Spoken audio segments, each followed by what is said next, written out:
Itamar, you are muted. Yes, thank you very much. Guys, thank you for joining again for our updates.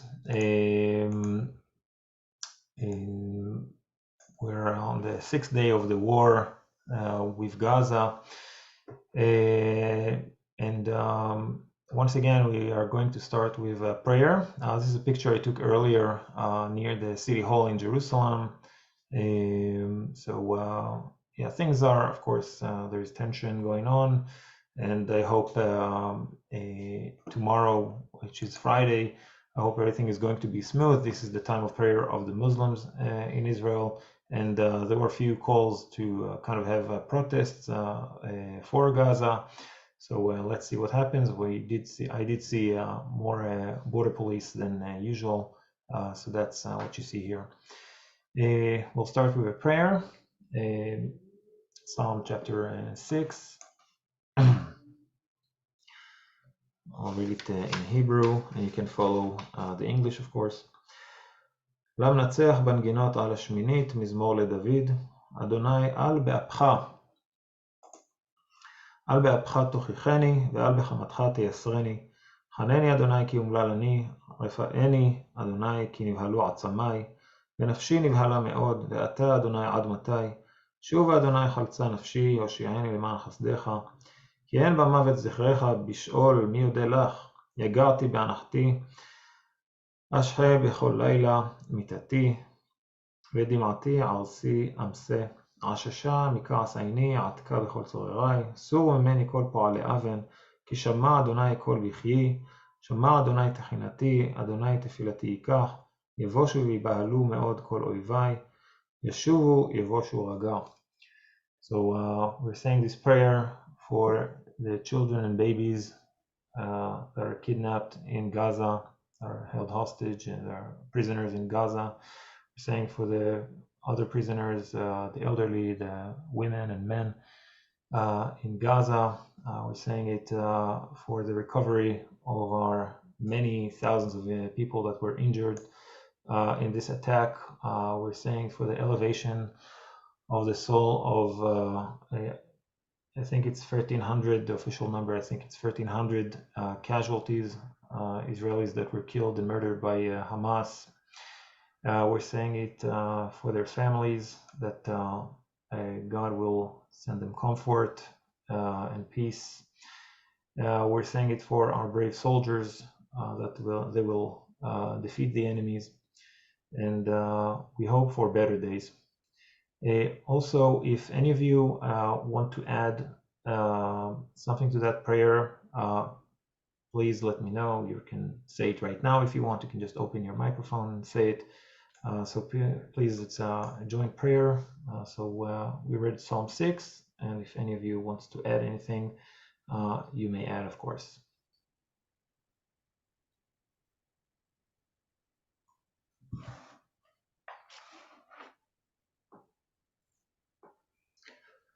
I want to start with the updates, and we'll have Q&A, and I want to have to say a few words about Isaac, our forefather.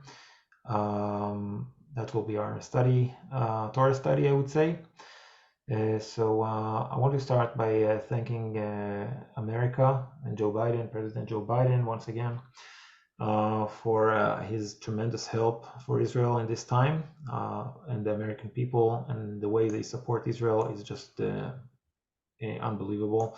Sending, I think, 1 or 2 carriers that I just didn't follow the news exactly. Maybe there's a second carrier that is on its way to send a message to the allies of Hamas, which is Iran, of course, and Hezbollah in Lebanon, and the Shiite militias in Syria, to send them a message that America won't allow them to intervene, and if they will, America will respond.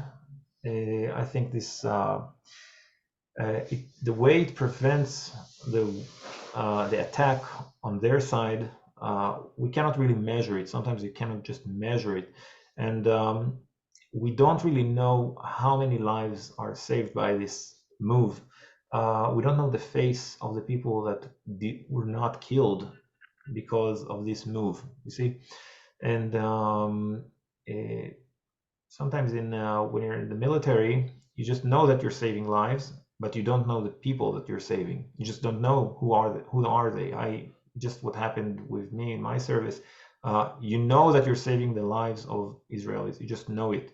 And this action, not action, this this order of Biden to send the carrier to our region.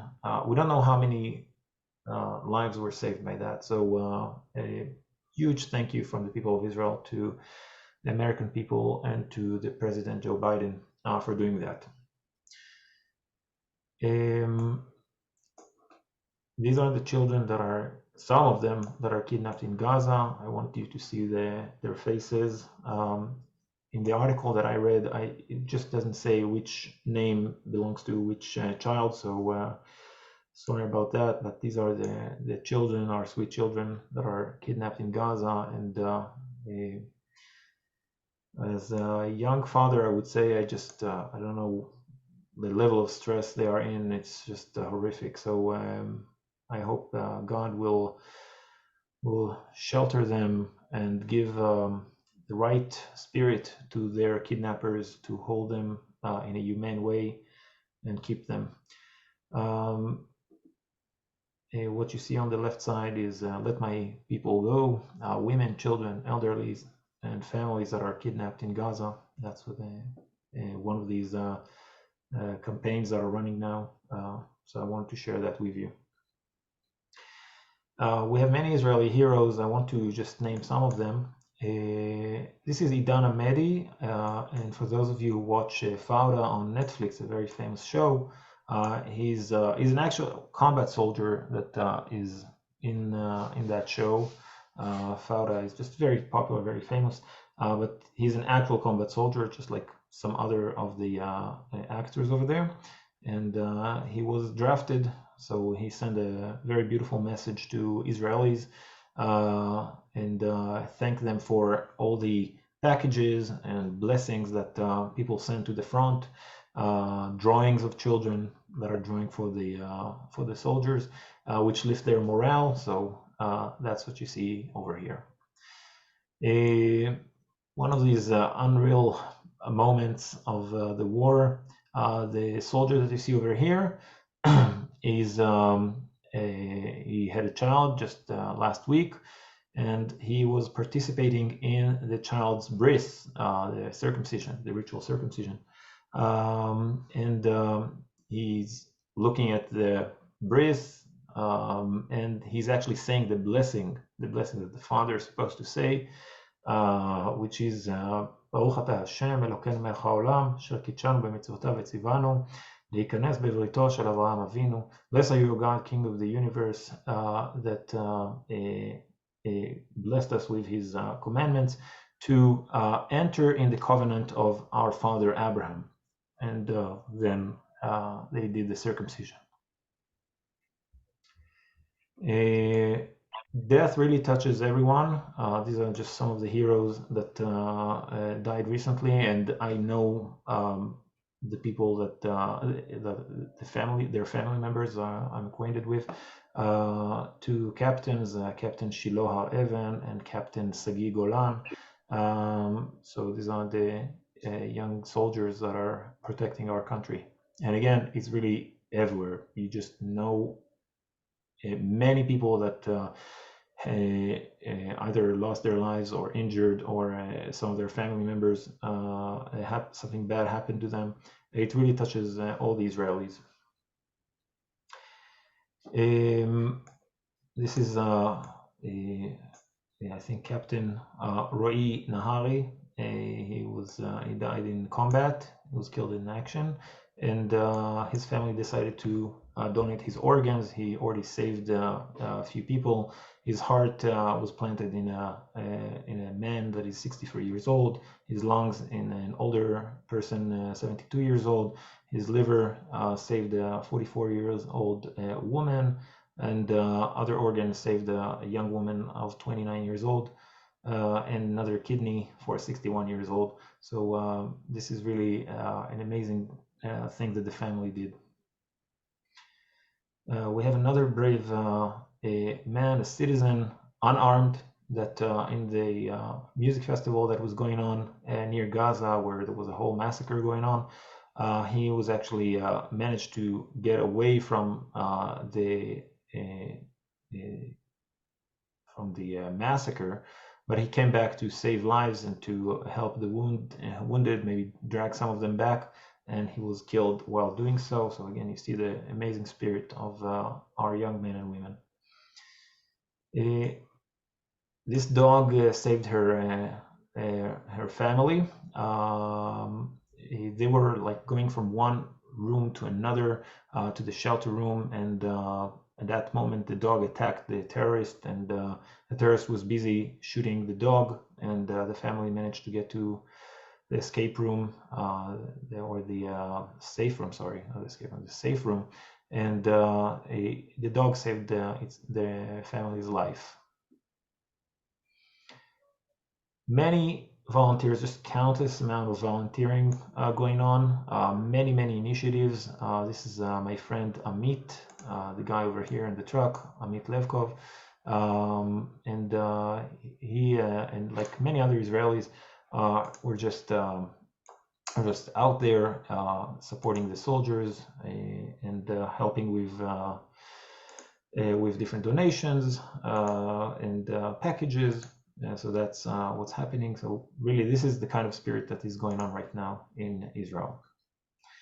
Even children and teenagers, to lift the morale, they hang all kinds of banners throughout the neighborhood. These are all kinds of, like, for example, on the right side it says Am Yisrael Chai, the people of Israel is alive. On the left side it says the people of eternity are not afraid of a long road. So again, these are things that to lift. These are banners to lift the morale. Inside the Israeli discourse, the Israeli debate is on the political side, I would say, is between those who are saying the government must resign, or at least the prime minister must resign. He is not capable of taking care of the situation that he got us into. Today we had one of the ministers actually saying that we were too much focused on other things. By that, I guess he meant the reform, but I didn't see the interview. But he refers to we were too busy with dealing with other things, and this is exactly the kind of criticism there is against the government. And on the other side, many people from the left and the right are saying this is not the right time to deal with it.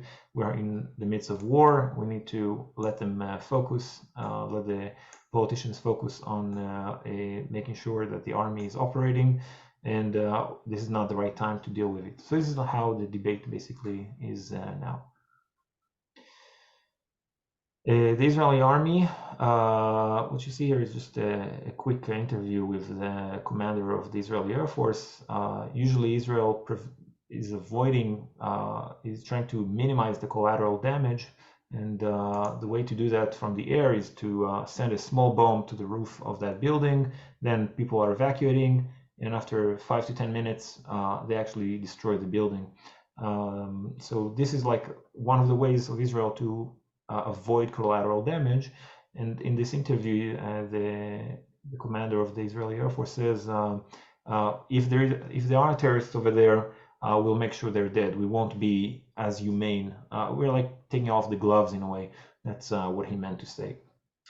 So again, this is the type of things that are changing in this war. Israel is usually very sensitive to citizens' life and collateral damage. I mentioned a few updates ago that the ratio of citizens versus terrorists that are being killed is very good. Like the Israeli army is actually the best in the world by far in preventing collateral damage and preventing citizens of the enemy to be killed.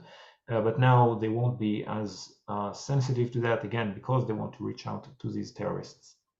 The terrorists on their side, of course, they use men, women, children as human shield, and that's why you'll see a lot of, I believe that you're going to see a lot of casualties on the on the Gazan side because of that deliberate use of citizens as human shield. Okay, so that's the updates part. If some of you have to go, we had the prayer, we had the updates. If some of you have to go, it's okay, of course. Thank you for joining. If you have questions that I can answer, I'll be happy to do that. If you have questions, I'll be happy to answer them. And then I want to go to the Torah studying and a quick virtual tour of that area. I want to talk about Isaac. So that's what we're gonna do later. But if there are any questions, you can write on the chat or you can just open the microphone. Thank you, Fayaz.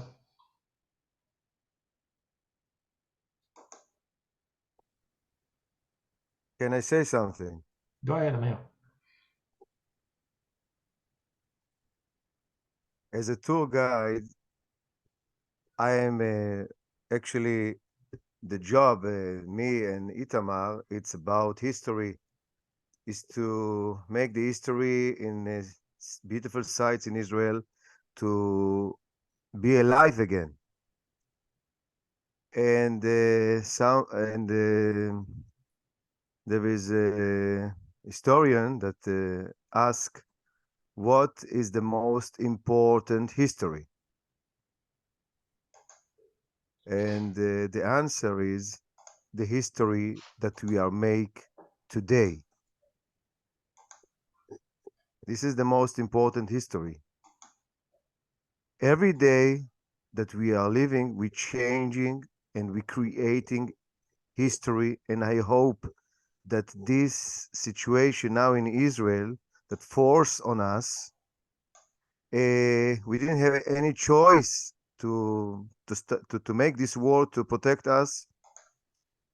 And I believe from these horrible things will be a better future, make Israel safer, and maybe it will be a base, solid ground for a peace to come, to more nations to make with us.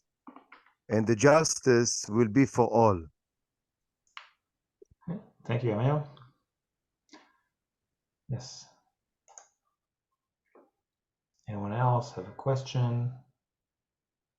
Okay, feel free. I want to move to the our Torah study part.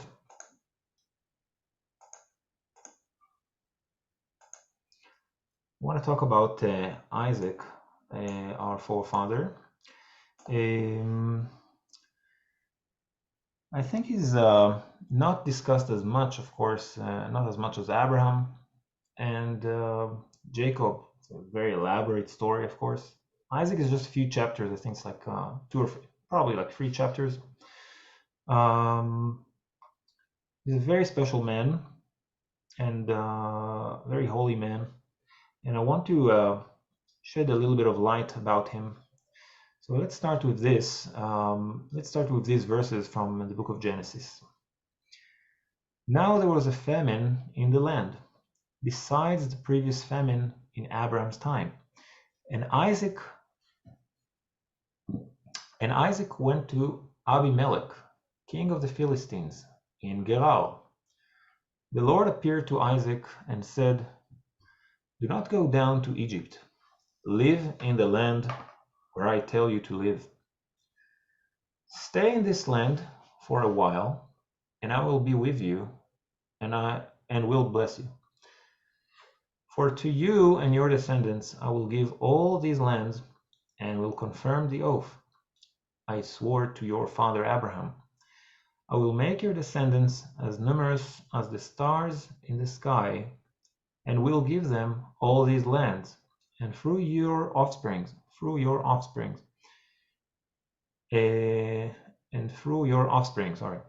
all nations on earth will be blessed, because Abraham obeyed me and did everything I required of him, keeping my commands my decrees and my instructions. So Isaac stayed in Gerar, okay, in the land of Gerar. But again, the key is do not go down to Egypt. Okay, that's the key. It's the second verse. Okay, Isaac is a very special person in the sense that, unlike his father Abraham and unlike his son Jacob, these are the three forefathers, he was more complete person, complete personality. Okay, so let's try and see what that means.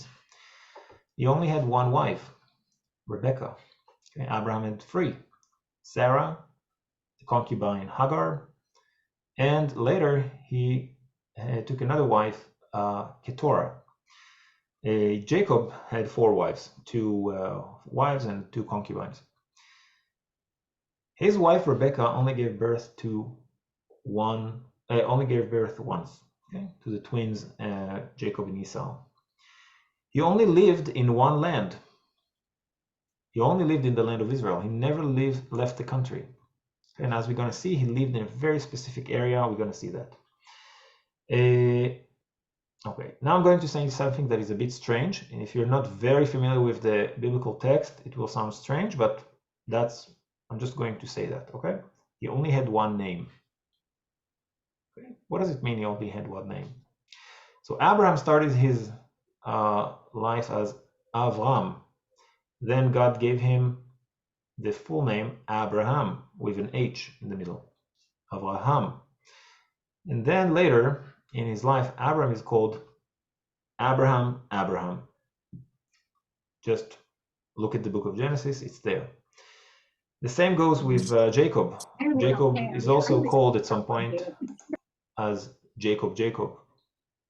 And Jacob actually has few names. He's called Jacob at first, then he's called Israel, then later in the future he will be called Yeshurun, but in the Bible itself he's called at some point Jacob. There are a few biblical characters that has this double name: Abraham, Jacob, Moses, and Samuel. Okay, just put it in mind, just trust me on that. And then we're going to Isaac. Why Isaac is never called in the Bible as Isaac? He's just Isaac. Okay, again, it's just his oneness, it's just whole person. So the rabbis explain that it's because his soul and spirit, okay, his like soul and spirit is somewhat divided. I don't want to be to get too complicated, but his personality down on earth is the same personality up in heaven. So that's it. He doesn't need to change his name. He's a complete person.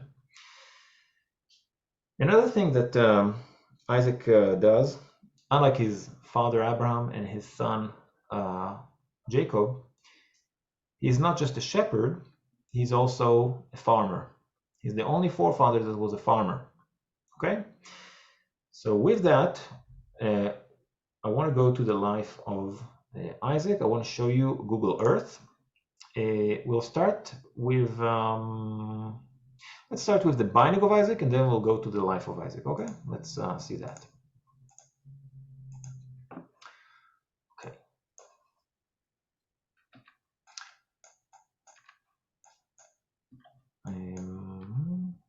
Doesn't work. Okay, sometimes it doesn't work, but okay, we'll just leave it.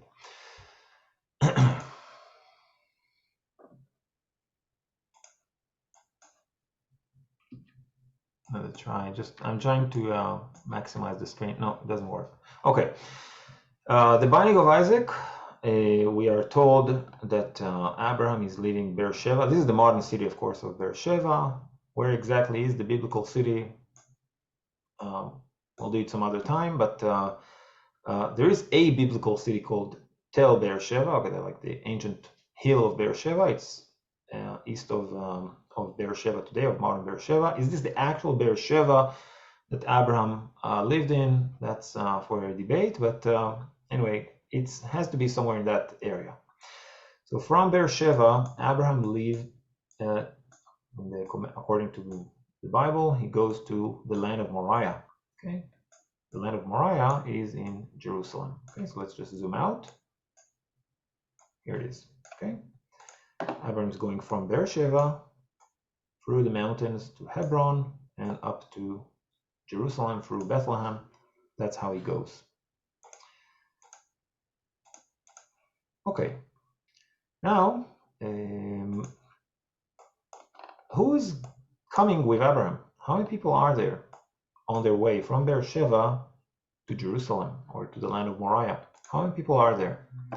If you know, you are welcome to say so. You can write, as I'm going to get you to, where is it?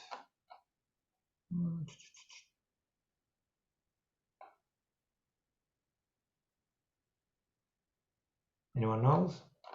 So the number is, there are 4 people. Why 4 people?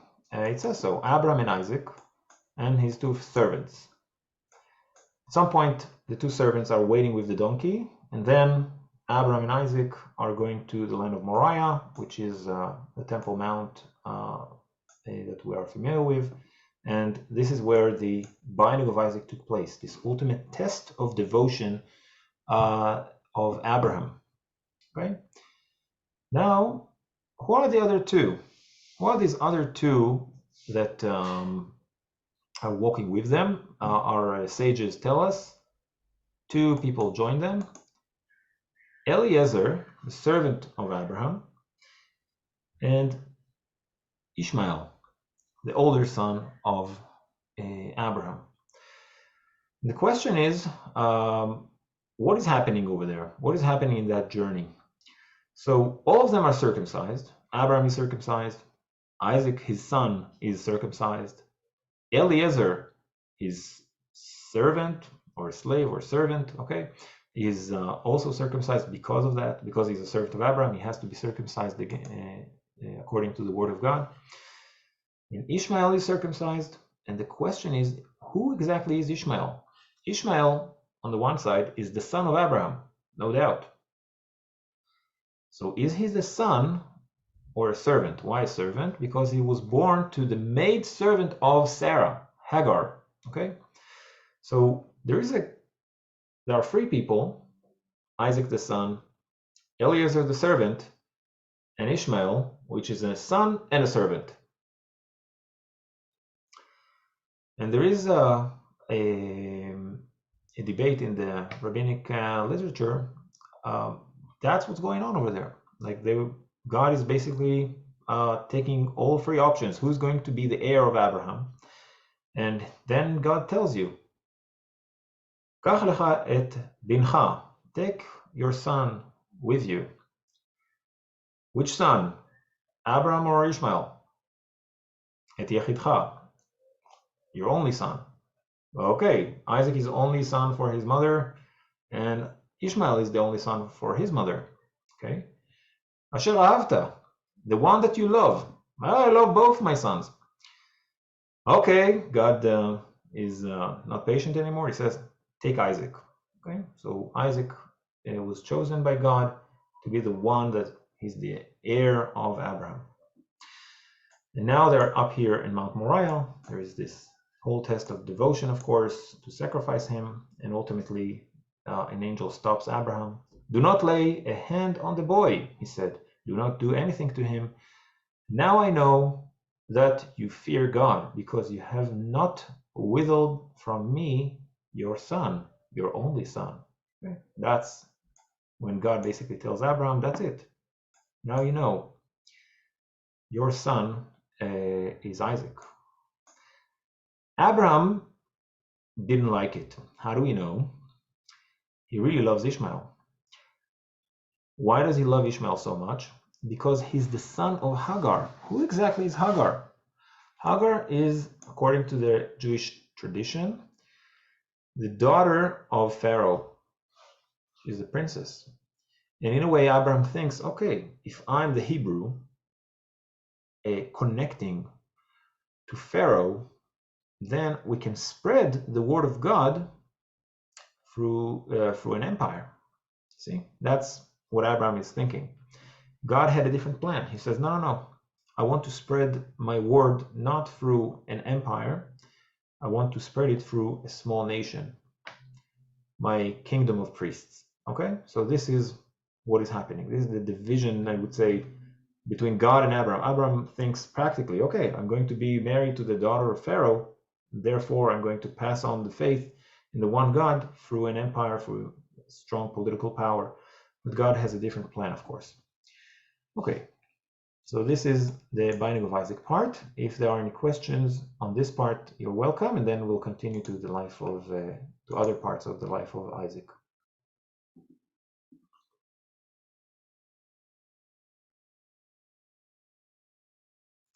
Okay, so if some of what I told you is unfamiliar, it's okay. I'm just giving you a lot of the rabbinic interpretations and thoughts, so I'm happy that this follow. Okay, let's see what's next.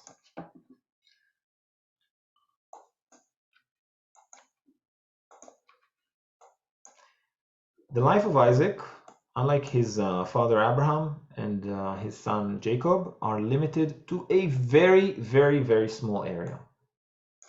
That's the area. Okay. Hebron, the city of the patriarchs, and the Gaza Strip. That's it. That's where he lives his life. Okay. Hebron, he was born and buried over there, and he will visit it several times in his life. And then Beersheba and the desert of Beersheba and the land of Gerar, all of that, that's the area where he lives. Okay. When God tells him, do not go down to Egypt, it's somewhere over here. You had to say it like somewhere over here. There was famine. So people live through the southern part of the coastline of Israel, what is now the Gaza Strip, on his way to Egypt. That's how people go, just through here. And God tells him, no, no, no, just stay. Just stay in the land of God. You're a special person. I don't want you to be in other countries. So unlike, again, Abraham, that went from Ur Kasdim, which is in Iraq, and lived in Haran, which is in Turkey today, and later he goes down to Egypt. Okay, Abraham was like all over the Middle East. Jacob will also go to Haran, will get married with his wives, Leah and Rachel. Then he will come back to the land of Israel, and later, towards the end of his life, he will go down to Egypt. Unlike them that were all over the Middle East, Isaac's life are limited to this area. Okay, and a lot of his life is spent in the Beersheba desert and the land of Gerar, which is this vast area that you're looking at right now. It's a vast area in Israeli terms. Okay, this is the territory we're talking about, all this land.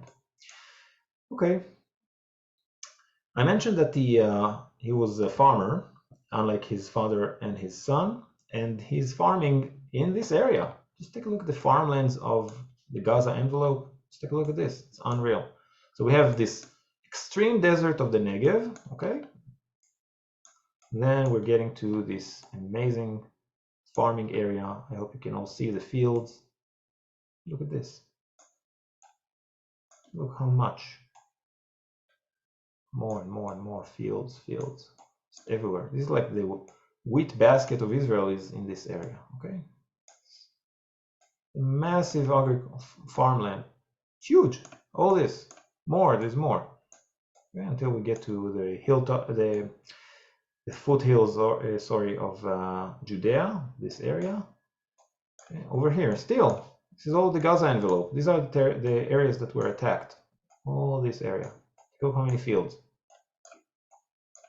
So I would say that in most of my tours, I don't go down there, unless people ask me. Like, we just have other priorities, okay? But it's a beautiful area, and it's a massive farmland. That's what you see here.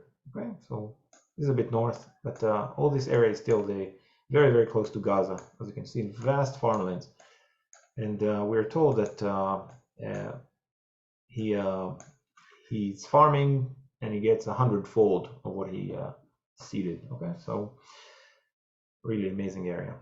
Okay. In the land of Gerar, Isaac has a fight with other shepherds, and they have a fight about the wells, and they close their wells, and then they open them again. So this is the area where these stories are happening. And I want to conclude the Torah study about Isaac by like his later life. Okay, his later life, Jacob and Esau are about to be blessed by him, and as we know, Esau was the favorite son of Isaac. He preferred Esau. Why? Because he was the firstborn, and he wanted to pass on the blessing down to Esau. Also, it's because Esau was a hunter. He was a man of the field. He's hunting. He knows how to deal with this world, let's say. And Jacob is the nerdy guy in the tents. Okay, Yoshev Ohalim, it says in Hebrew. He's in the tent. Okay? He's more busy with spirituality, and Esau is more busy with this world. So now Rachel hears that Esau is about to be blessed. Isaac asked him, "Go hunt some animals and make a nice meal for me so that I can bless you." And Rachel hears that and she says, "Okay, I'll take care of that. I want Jacob to get the blessing." And she kills 2 lambs and they prepare a whole meal, and quite quickly there is a nice meal for Isaac, and Jacob is serving that meal. And when he serves that meal, he's wearing the skin of the goats on his arms, because Esau was a hairy guy, and Rebecca thought if he feels his hands, if he touches his hand, he will say, "Hey, these are smooth hands." Jacob has smooth hands, but my favorite son Esau, he has the hairy hands. So that's how they want to trick him. I know sounds a bit clumsy, but that's what happened. That's the story. Okay. Now Jacob is coming to his father, and there is this dialogue between them. And Isaac noticed that the voice that he hears is of Jacob. He's blind, he cannot see him, but the voice that he hears is Jacob. And then he says, come over here. He touches his arms and he feels, oh, this is the hands of Esau. So I feel the hands of Esau, and I hear the voice of Jacob, and this is enough for me. This is the kind of person I want to bless. I want my heir to be a person that is a man of the field, meaning he knows how to deal with this world, politics, army, commerce, economy. I want a person that knows how to deal with this world, but also has the mouth and the prayer and the teachings of Jacob. Okay? That's the type of personality I want. So in a way, that dressed up Jacob is the personality that Isaac is blessing. A man that is spiritual, but also know how to deal with this world. Way later, we're going to have David, and David is that kind of person. On the one hand, he's a warrior, he's a king, he's fighting, he's shedding blood, okay? And on the other hand, he's a musician and he's a poet, okay? So we have that personality in King David. So why am I saying that? I thought you should know about Isaac. People don't talk about him as much, I guess. People teach about Abraham, people speak about Jacob and the 12 tribes, but somehow, even in the Bible, Isaac get a very small portion of the book of Genesis. And the fact that he lived in the areas that are now being under attack, and on the Israeli side, now the areas that are going to be attacked by the Israeli army in Gaza itself, he lived here in the area of this conflict. This is really where he lived, with his flock, with his farms. And also, he was a perfect person, a person that knew what the future of Israel is going to look like. Okay? He knew that he wants a person that holds the sword, but also sing praises to God. In the days of the Holocaust, we had many Jews that were about to be killed by the Nazis and their collaborators that knew how to praise God, even in their hard times, knew how to pray, but didn't hold a sword. There were two Jacob in Isaac's eyes. He wanted a son that is Jacob in his prayer, in his mouth, but also Esau in his hands. And I think that 75 years after we got independence in 1948, we have the Israeli army, and we have the hands of Esau, but we also have the mouth of Jacob. We know how to pray, and we know what the teachings of God. And I think the Israeli army is acting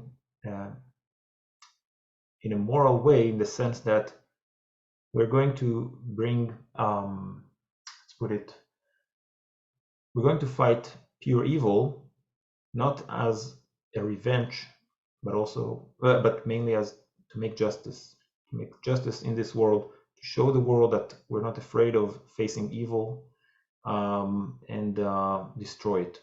So this is why I wanted to talk a little bit about Isaac. Okay, so thank you for listening. And if there are any questions, you're most welcome. And that's it. If you have to leave, it's okay, of course. And it's heartwarming that you're joining me.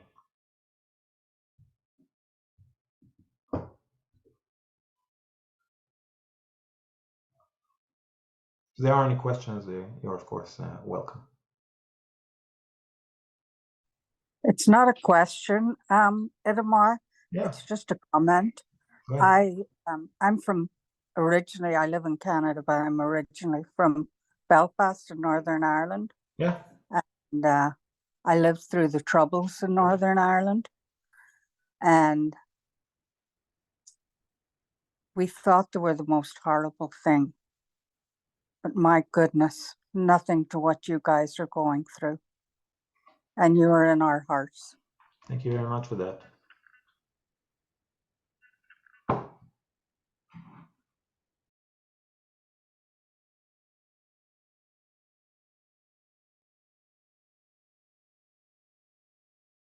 Anyone? Can I say something about the parasha that we are going to read in this Shabbat in the synagogue? And the Genesis. Go ahead. So you know the Hebrew is the main language for the Old Testament, and we starting the Torah from the beginning, and it's written I will discuss in the first sentence. In Hebrew it go like that: Bereshit bara Elohim et hashamayim ve'et haaretz. So God created the heaven and earth. So what God create first? This is the main question. So let's imagine that, like, you make a cake and that you have many ingredients like flour, oil, water, eggs.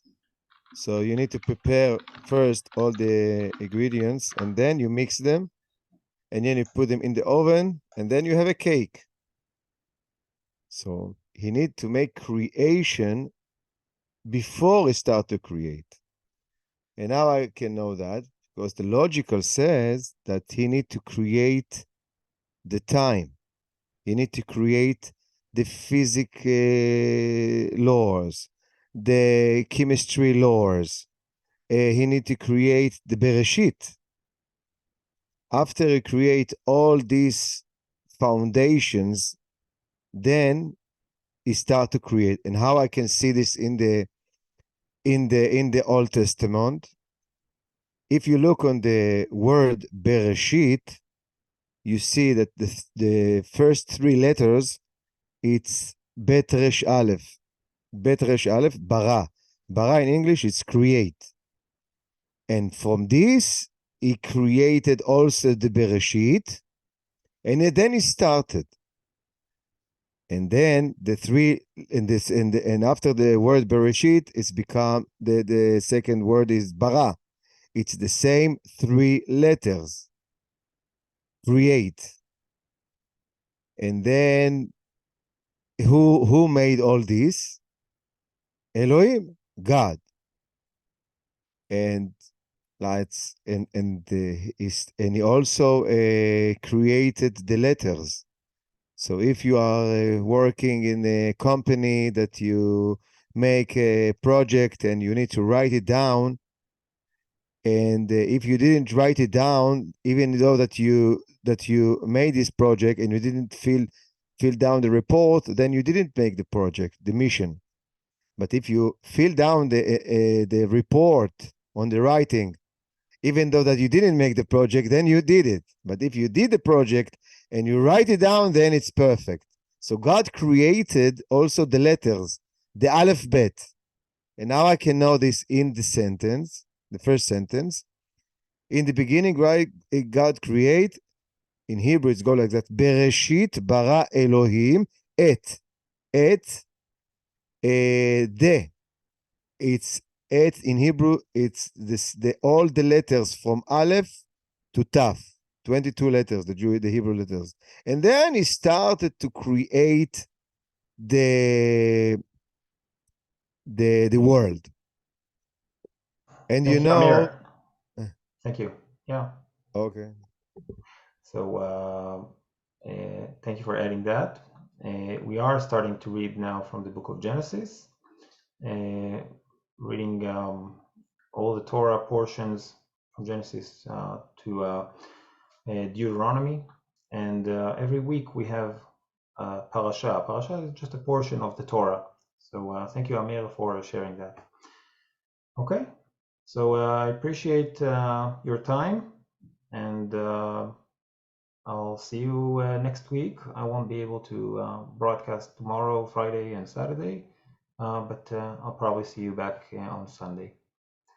So all the best, and thank you very much for praying for Israel. And you can ask other people to join the broadcast, or if they want to watch the videos, you can share it, of course. And I'll see you next week. Appreciate it.